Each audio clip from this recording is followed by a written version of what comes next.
Paano mapasama o paano ba sumali sa dinami-daming nagpakawalang atake? Baka kailangan kong maghulog ng barya para madagdagan pa ang oras ko dito kung sakaling mabato man ako ng mabato.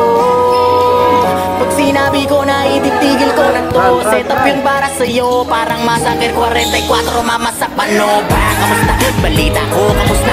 Yung bawat tira ng pataging sa kana napunta, inaabangan ko pa naman parang ambagan sa inuman. Ako yung madalas sa pulutan sa kwentuhan, hindi ba naubos yan? Pero kahit na ganoon, sinasanay ko aking sarili. Ganyan talaga pag mabait ka, lahat ay nawibili. Kaya dapat pinipili, pag-isipan na mabuti. Walang masama na pumilatis kaysa sa huli kang magsisi. Naranasan ko na rin yan, yung tipong walang pagkakataon na mapakinggan at dumating sa puntong wala na rin malapitan. Sarili ko na lang ang nagsilbi ko na sandigan.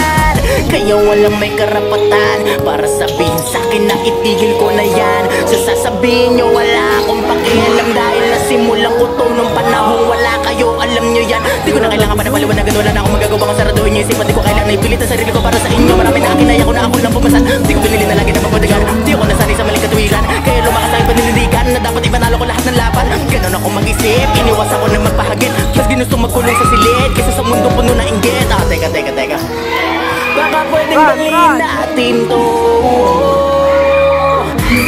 Gantong ang porte ko, kahit sa mo ko dali, laging may bala to. Oo, iba ako sa mga pambato nyo.